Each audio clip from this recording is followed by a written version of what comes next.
Salutations, and welcome back to Dark Souls 3. I just want to start off by saying thanks for the support for the first Dark Souls 3 video. You guys absolutely killed it. Anyway, we're continuing my first playthrough of the game, and in the last video, we just killed Archdragon, and I made the grave mistake of calling him a she. And the comments chew me out for it. Hey, it's not my fault he looks so pretty. So after defeating Archdragon, the next step is to head back to Lothric and talk to this old lady on the ground begging for help. But there are some optional areas we had skipped by accident, so sorry miss. I'll have to come back to you later. So one of the first areas we missed was back at the catacombs, and this one comment someone had left gave me a hint about hitting the bridge.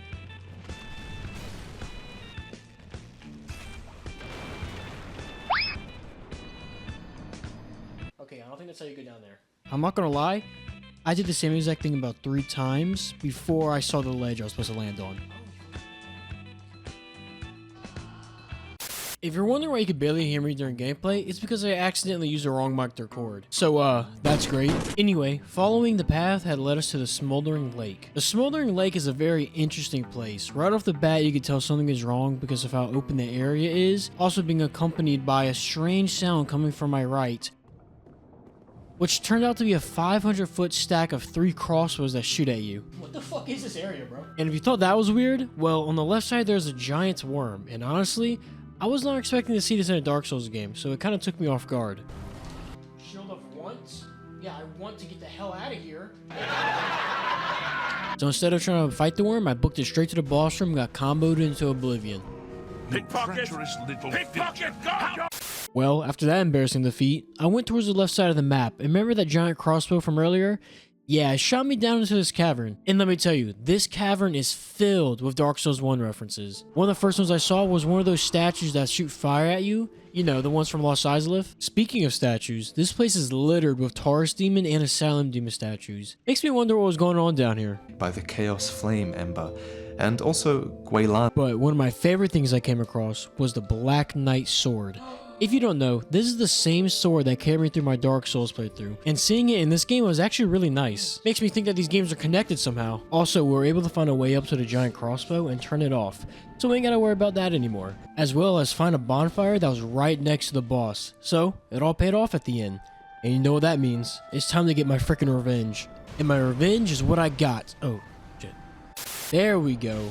Old Demon King, checked. With that boss out the way, it was finally time to leave the Smoldering Lake and head to the next optional area, the Profaned capital. But to get to the Profaned capital, first we have to go through the Irithyll dungeon, a very nasty place. And when I say nasty, I mean disgusting. They got rats down here, they got naked old guys, they got these things called wretches. Yes, I had to look it up, because to me, they just look like giant babies. And finally, there's a new enemy down here called the Jailer. And honestly, they're pretty unique. They got this ability where they drain your health bar and then they just stick you with their brands. But hey, enough of the nasty. You guys want to see something cute? Look at this giant taking a nap. Now, I was thinking about letting him sleep, but here's the thing. There's a crystal lizard right there. So, hey, would you look at that? We made it to the Profaned capital. And greeting us here is a familiar face. The ladder dude from Dark Souls 2. Oh, look at him taking a little nap. Okay, yeah, he's dead. But anyway, it's not time to be sad, because it's boss fight time. And the boss we're about to fight is Yorm the Giant. Wait, try item?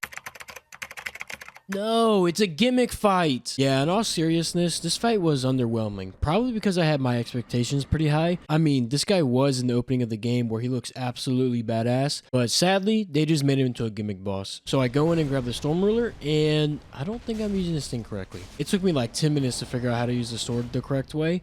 But once I figured it out, I went back and beat his ass. So Yorm the Giant, checked. And just like that, we're back to the main game. Sorry to keep you waiting, miss. What seems to be the problem? Oh great, I should have known it would be another boss fight. The answer of the Boreal Valley, eh? They really took notes on our Dark Souls 2 of this fight, because my god, this bitch does not stop swinging. She keeps coming at me with those 8-piece combos, just like every enemy in Dark Souls 2. Anyway, we clapped our cheeks with ease, and now it's time to explore Lothric Castle. Ooh, sounds scary. And scary, this place was. The first enemy I seen literally took away half my HP with one attack. It scared me so much I stopped playing and went to sleep that day. But don't worry, I returned the next day, and holy moly, would you look at the sky. If this isn't a sign that we're close to the end of the game, then I don't know what is. Moving past an eclipse in the sky, I killed some bad guys, died hide from a fat guy, and then came across 2 dragons guarding a bridge. Then proceeded to waste the next 5 minutes by shooting them with arrows, to then realize I could have just dropped off the bridge the entire time. God damn it. After that, I killed some more bad guys, got some epic loot, found some really useful loot. Then I found a lever, pulled it, it opened the gate, went through the gate, and oh wow, would you look at that, another boss already. Dragon Slayer armor? That's a dumbass name, but despite that, I actually really enjoyed this fight, because to me, it just felt fair. Like me and him were both even. It wasn't a one-sided slaughter on either of our sides, it was just an all-out epic duel. That was easily probably my second favorite boss I fought up to this point. Really enjoyable. But you wanna know what's not enjoyable? The goddamn Grand Archives. When I say this place is unenjoyable, I mean every word of it. But hold on real quick. Look at this.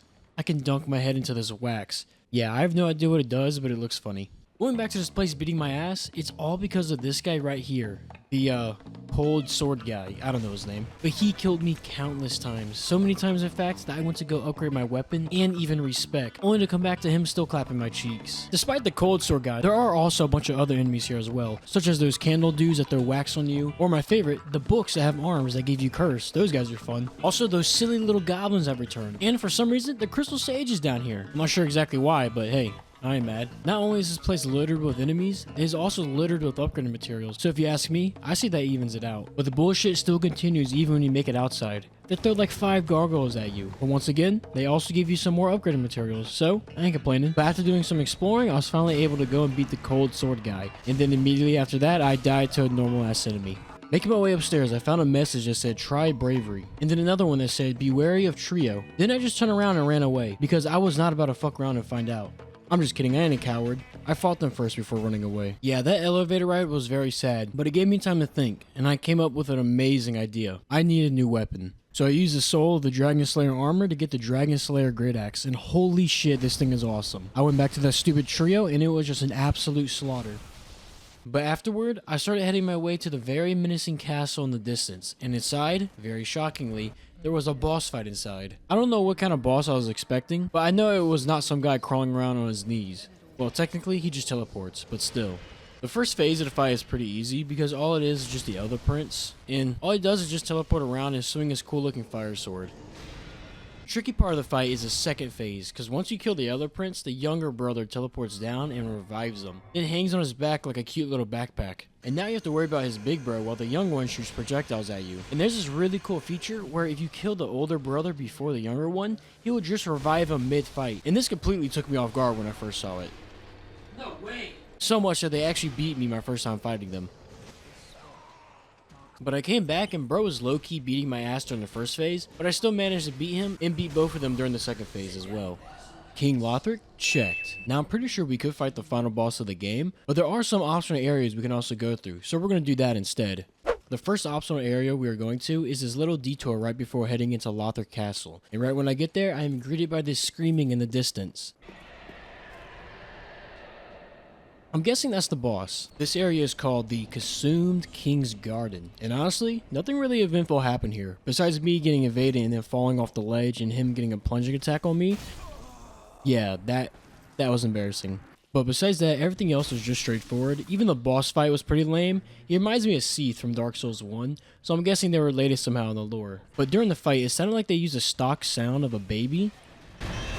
And that was pretty funny. But yeah, it was really easy. I probably should have came here first before Lothric Castle, but I didn't even know this place existed until now. The area continues after the fight, and in this new place, we get a gesture called the Path of the Dragon. Keep that in mind because it comes in use later. Going deeper in, we reach the Unintended Graves, which is just like the tutorial area of the game, except it's all dark. Even the boss here is the same, except I think he might be a little bit harder, but he was still no match for me because I'm just that good at the game.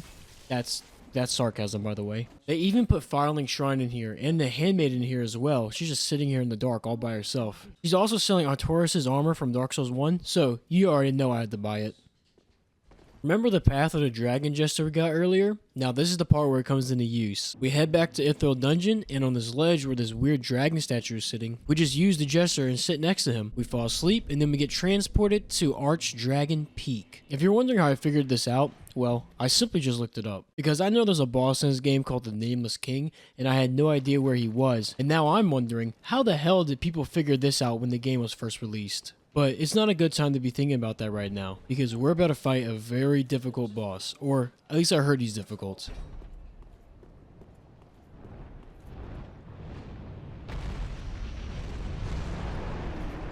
Yeah, not this guy, because on the contrary, this boss is probably the exact opposite of difficult, because you literally just kill him with a plunging attack. Yes, I did miss it my first time, please don't laugh. After beating the wyvern, I got transported to a different area of the peak, and bro, they must have put me in hell when they teleported me. I got invaded immediately and got my cheeks clapped. I make my way a little further up, get killed again, and for some reason, Havel spawns in straight from Dark Souls 1, and you already know he did awful things to me. But with perseverance, I was able to make my way to a bell, and there was a message on the ground that said, nothing will remain once the bell has tolled. So, I rang the bell, and now it was boss fight time. I have a confession to make. So, to get to the boss, all you have to do is jump down from right where you rang the bell, and it looks like you're floating on air. But when I first did it, I looked and I saw there was bloodstains right next to the ledge. So I thought if I jumped down, I would die. And I kid you not, I wasted the next 20 minutes just running around looking for a way to get to the boss fight. And yes, I had to look up how to get there. Let's not worry about that right now, because it's time to get our hands dirty. Or in my case, get absolutely fucked.